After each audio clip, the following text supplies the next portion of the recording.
Hey guys, Ike here from Mike'sOutdoors.com. This is part 3 of our used bow build, and before I get started on the bow, what I'm going to need to do is rebuild this Code Red RIpcord.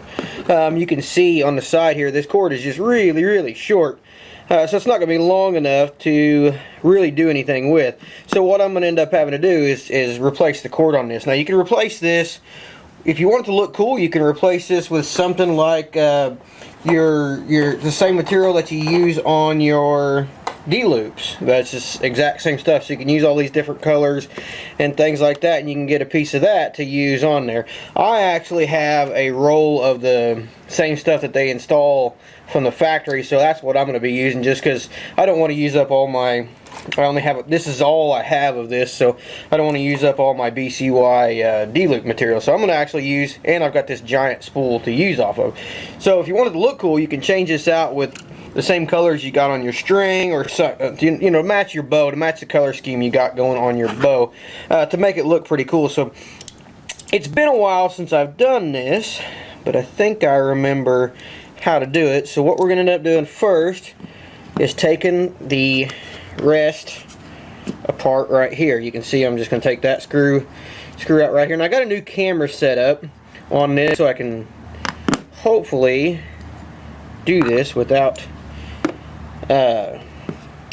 and be able to show you guys everything well. I used to have my camera on a tripod, and now I've got it kind of on a setup on my workbench to where it's looking more directly down.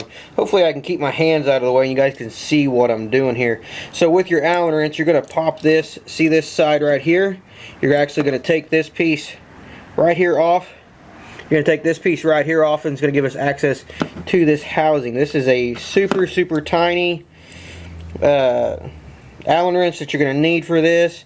I'm using a very small set of Allen wrenches. You can see here. This is what I'm trying to get used to, which way to move things to get the camera to see it. So that's what I'm using, and I'm using almost the smallest Allen wrench on the set to actually open this thing up. So I'm going to remove these two screws right here, and keep your hands on this because this is spring loaded.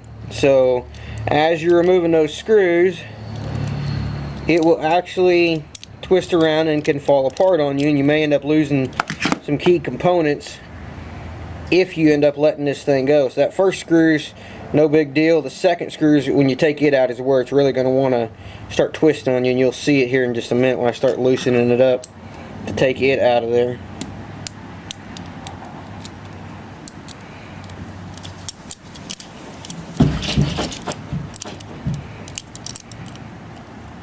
Alright, it's wanting to twist on me now, so I'm just going to be really careful with it and hold it and make sure that it doesn't all come flying apart. If it does, you can always watch this video. See how it's going to rotate around on me there? You can always watch this video and figure out how to replace everything.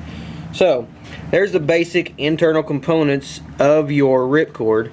Here is the housing that we took off, and you see the spring in there. That spring sets here, that's connected to your launcher arm, and actually activates this thing and brings it around. The spring is what throws it forward. You have a locker block here that goes down when you engage it, and when it goes forward, the locker block slides in there and it slides forward. This is what keeps it from kicking back. So what we're going to have to do is push that out just like that. Now that we've got this pushed out, you'll see this block will actually come out, and this block will only go in there one direction, but you want to keep you'll see there how it goes in there, but you know, pay attention to it.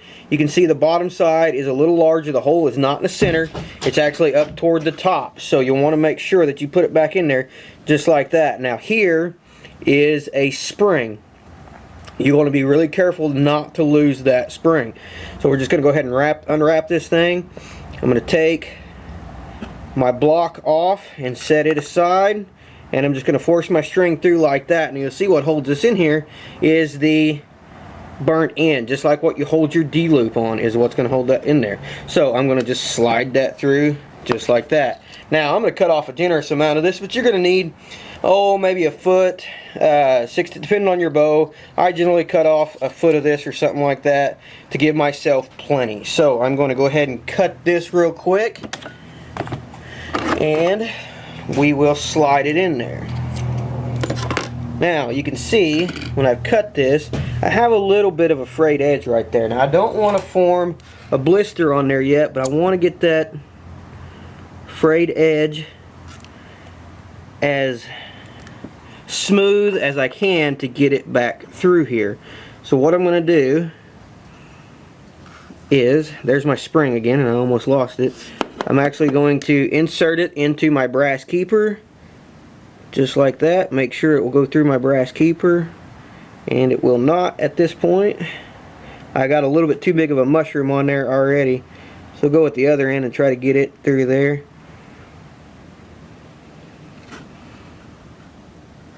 And I messed that end up too. So we're going to go ahead and reburn this end. I need it to be really, really small to go through there. There is absolutely zero tolerance on that brass keeper.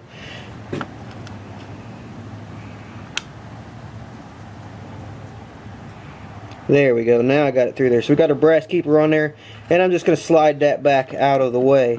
So on the RIpcord, there's our spring. I'm just going to basically, for now, I'm going to put this right in that groove and slide it right under this little bridge that's in there. So we're going to go right there, try to get that, there we go, under that bridge. Now, we'll go ahead and pull this out here. Now I'm going to go ahead and burn it, and this time I want to get a good mushroom on the end of that. So we got a good large mushroom on there, and hopefully that will keep it from pulling back through. So you're going to give it a pretty good tug. You see there, I didn't get a good enough mushroom on it. Maybe I pulled it, or I pulled it back through while it was still warm. So we're going to have to do this again. So again, we're just going to slide it right back in through there. And I probably pulled it through while it was too warm. It was probably still warm because now it's not wanting to go through. So the probably mistake was probably just pulling it through while it was still warm and soft. I'm going to cut that end back off, and again I'm going to burn it just slightly to try to keep that, make it go in there a little smoother, right down into the channel and through our under our bridge. Maybe. There we go. So this time I'm going to burn it, and I'm going to let it cool off for a fair amount this time, and try not to pull it back through there and mess it up. Let it burn good. So you can see there we got quite the nice little mushroom this time around. So we're going to let that cool off for a minute here or so while that way maybe it won't pull back through this time. Okay, so that was a problem. I basically just got impatient. You can see there this time I'm pulling on it pretty good, and it's not wanting to come through. So we have got that back in place. So we're going to insert our brass keeper back on here, and remember the large side of the block goes down so that the hole is in the right position. And let's see if we can get it back in here. Working this underneath the camera this is a lot easier than it looks. It's really hard because of the way I'm having to do it with the camera. So you can see there, it's going to go right back in there just like that. Now what I'm going to do is I'm going to line it up with my housing, and I'm actually going to pull on the cable to pull the brass block down, and I'm going to slide it right in there close, and I'm going to have to feed my loop through my string through this hole in the back. So we're going to put that through there just like that and kind of guide everything into position. Now with it through the loop, I'm going to push the brass keeper down a little bit and slide it back into the locked position up here on top. You can see that little groove right there. I found it a lot easier to get it in there or down here rather than trying to get it in the middle. So basically at this point, we're sliding it back in. Okay, so now that you have that part done, you're going to have to reassemble this housing. I'm going to go ahead and put that in the down, relaxed position. Here you have it. Here is you're going to have a slot there, and you're going to have a slot in your spring. You're going to have to put this under tension. So you're going to put the Slurp Spring like that. Now you can see that your holes don't line up. So you're basically going to put it on there almost upside down. And this is so hard because you have to twist it around to put it under tension and hold it while you're trying to get these tiny little screws in there. It's easier to, I like to hold it like that and pinch it because I can rotate it around a little bit with my fingers. So I can get it lined up a little bit easier this way, I believe. And that is the hardest part of this whole rebuild, is just putting those screws back in there.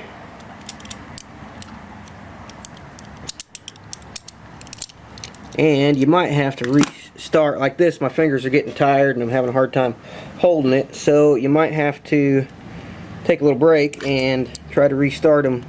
You know, do it multiple times before you get everything lined up properly. I can tell I'm going to have to restart here. Alright, let's see if we can get it this time. Got everything in position, I hope. This is just the hardest part for me. I have a really hard time. I'm not very dexterous, and I have a really hard time with my fingers, you know, kind of working things and lining things up, and holding things like that. But it appears that we've got it. So we can get our second one started here.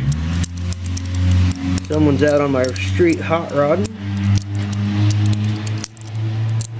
So we're going to tighten those up securely. Get them nice and snug. Now you don't have to over torque these things. You don't want to strip them out. These are little bitty bolts. There isn't much to them. Get them nice and snug. Now at this point, we're going to make sure that this thing works. So we're going to rotate it up. We're going to release it and rotate it down. So rotates up, locks into position, pull on the cord, and it releases. So we're going to go ahead and put this thing back together now. And if you take this off of an existing bow, I didn't have to worry about that because this bow is not set up yet. But if you take this off of an existing bow, you may want to mark which of your marks on the back that you have it set at and things like that. That way you can put it back as close to your original position as possible, and maybe won't have to do as much tuning when it comes down to getting it set back up. So we're going to slide this right back into that groove, put our bolt back in here, tighten it up, and that is it. That is rebuilt. So now I'm going to tighten that up, but now we're ready to go on to the next phase of our used bow build, which is going to be putting this rest on, setting up our D-loop, putting in our peep sight, and getting it ready to start shooting. So check back with us for our further bow builds. This is part 3. There's going to be a ton of these in the future, so check back with us. Put these up a couple times a week. We're going to try to put them up on Tuesday and Thursday, so be sure to check back for more videos. Please be sure to like, subscribe, and share, and we appreciate you guys watching these videos. You can check us out on social media under Ike's Outdoors. Thank you guys.